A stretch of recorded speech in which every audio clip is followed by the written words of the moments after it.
Yeah. AEW has completely gone off the deep end. It is time for Tony Khan to be removed from power.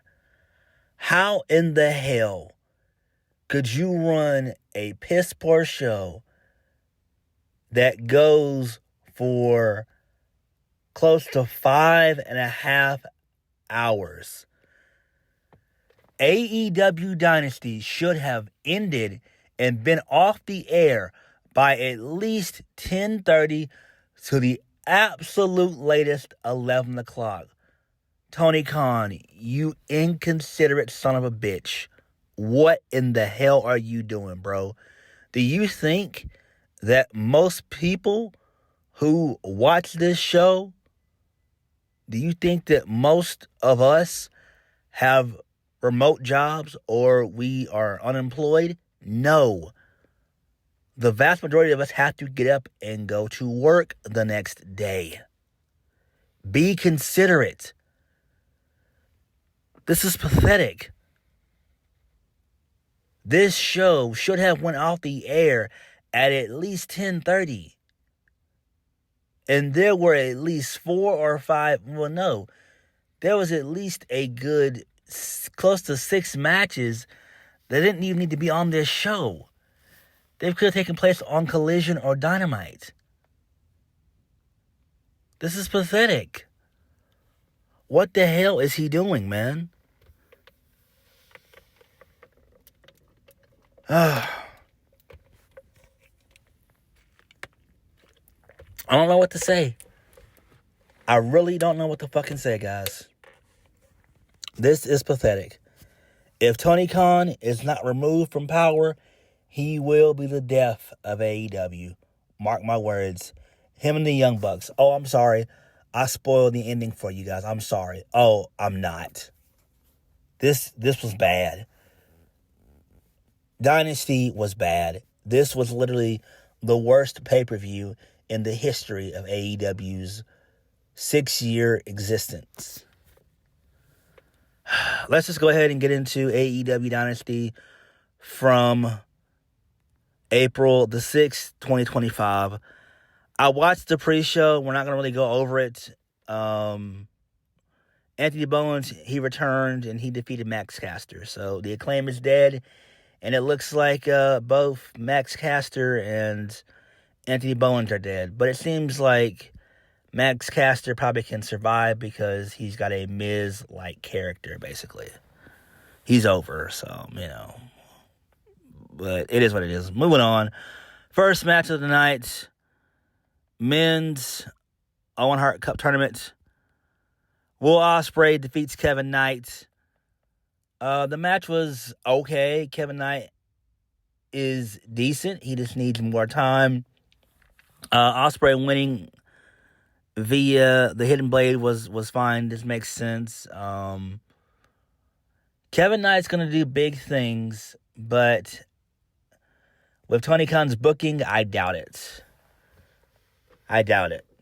Again, this was all just a showcase for Kevin Knight because Tony has to stick it to WWE because they had their eyes on Kevin Knight.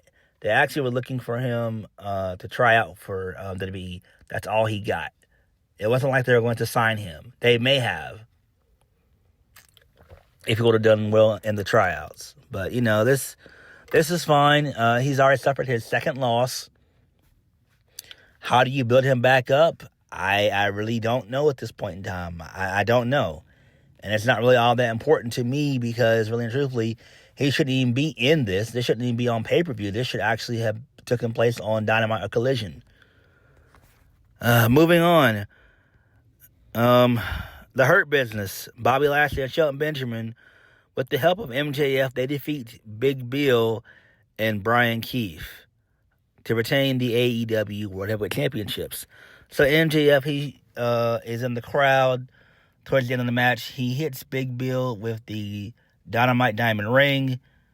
And then Lashley and Shelton Benjamin, they hit the German suplex spear combination for the 1, 2, 3, and that's how they retained the tag team championships. Both Shelton Benjamin and Bobby Lashley were pissed off, and rightfully so.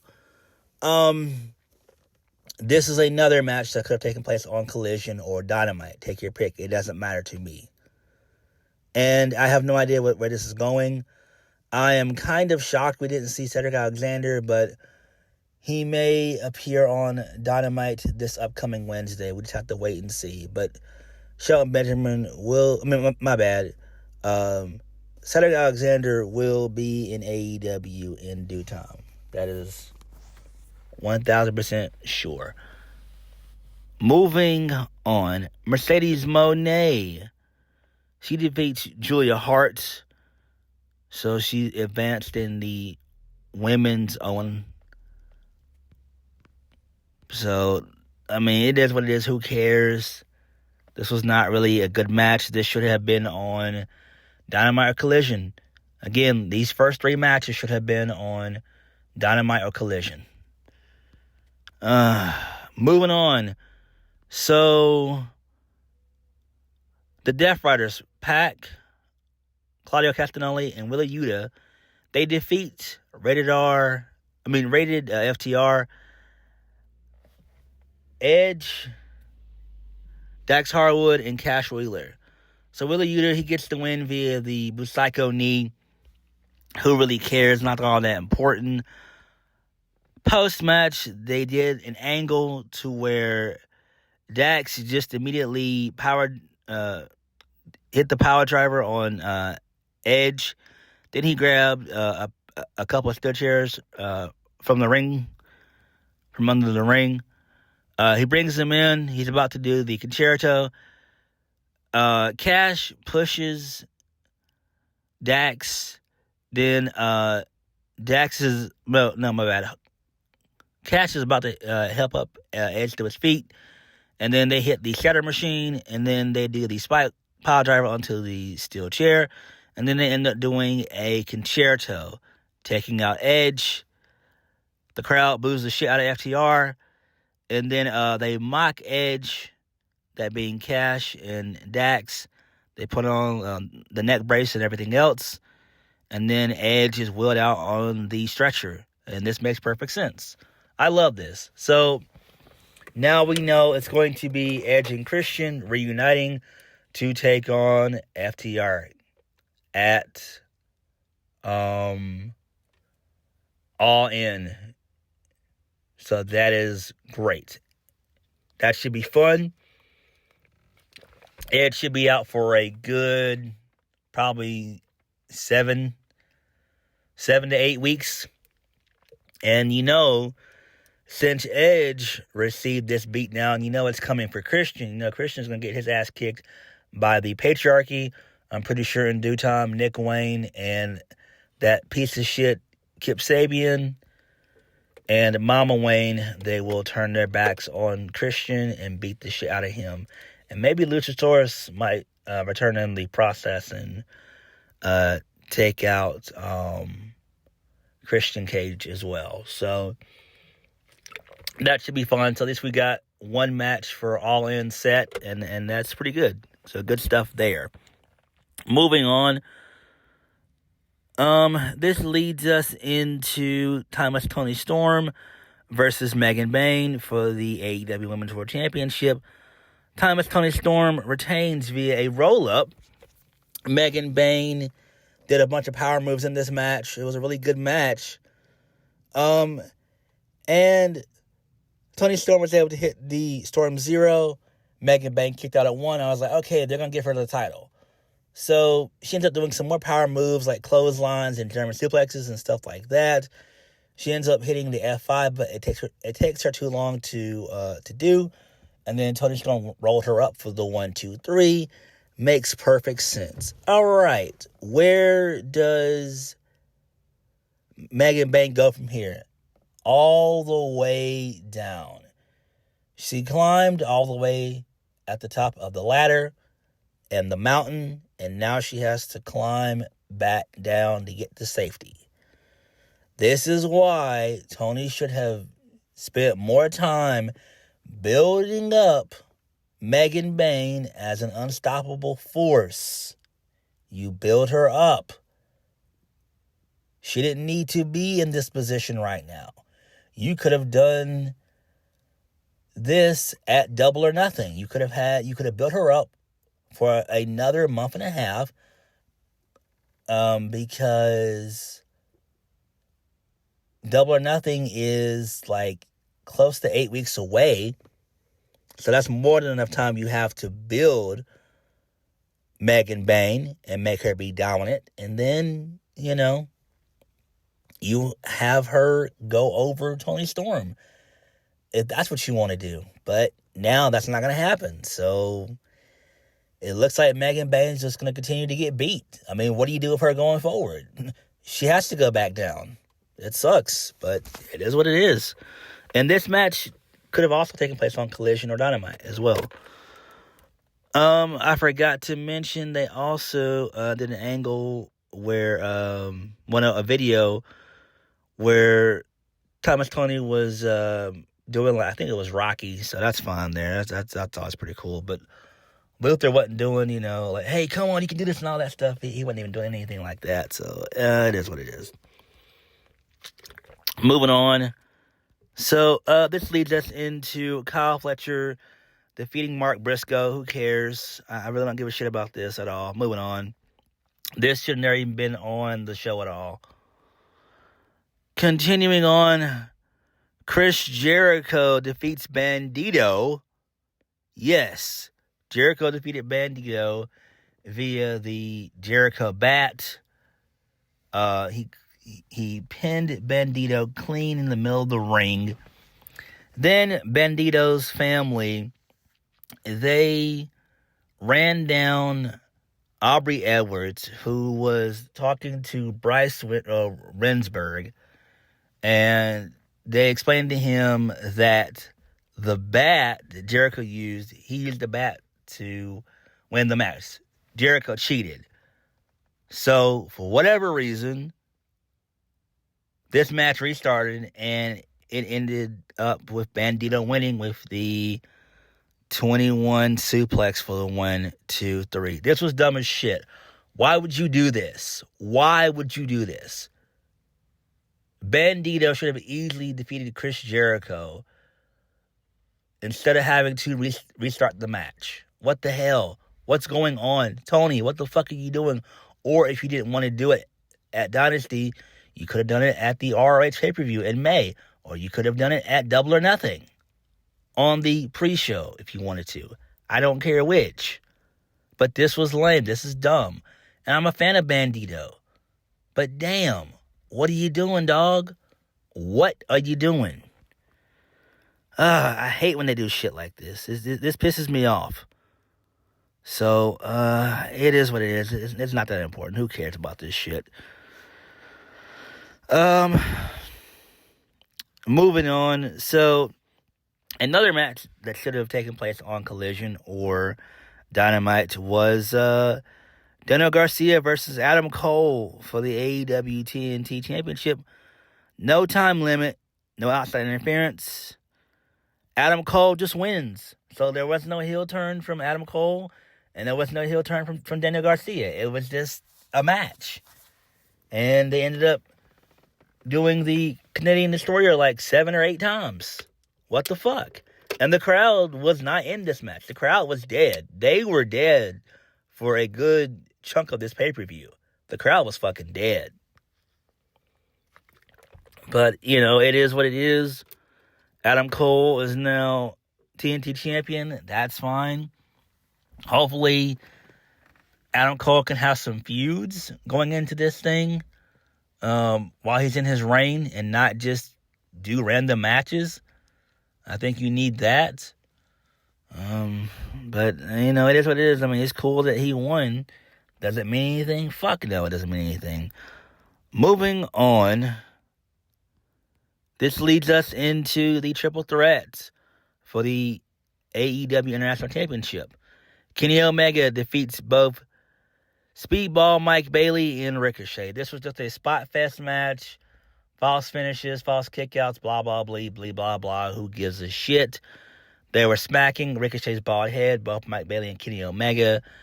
Omega ended up getting the win via a one-wing angel avalanche onto Ricochet because Mike Bailey was caught in the Tree of Woe, basically hanging upside down, and that's how Kenny Omega got the win. Post-match, Kazuchika Okada showed up. The crowd popped. Him and Kenny had a brief little stare down, and then Kenny walked off and said, fuck this, and that was it. Who cares, dude? Who gives a single shit about this? I hate this fucking company. I really do. I despise AEW, man. Oh, my God. Tony Khan is a horrible, horrible leader. Main event of the evening. And it didn't start until 11:50 is when this main event took place. This thing went for damn near 30 minutes, just like the previous match before it.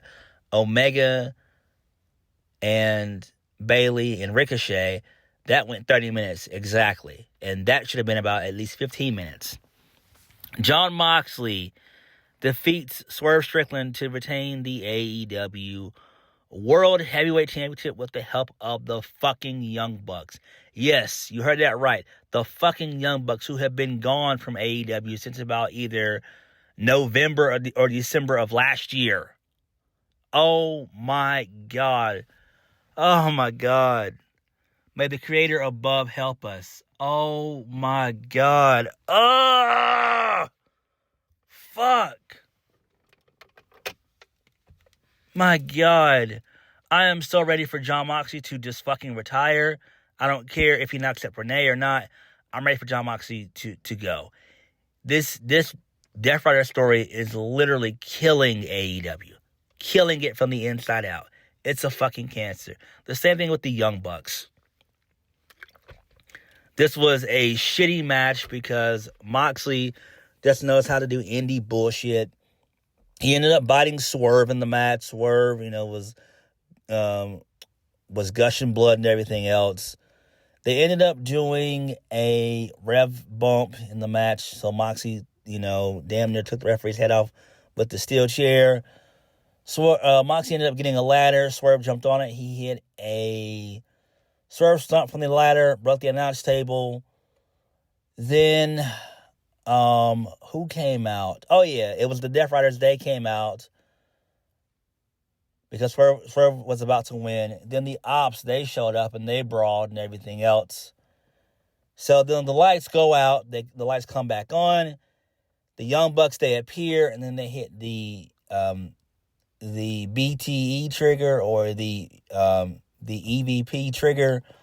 And then Moxie just pinned Swerve 1, 2, 3, and that was it. This sucks. This absolutely sucks, man. Holy shit, bro.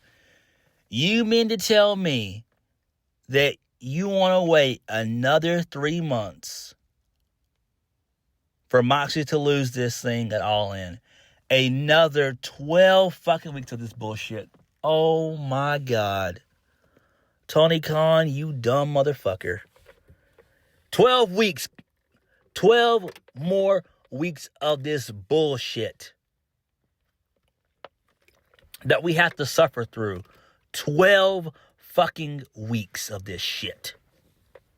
My God, I hate this fucking company.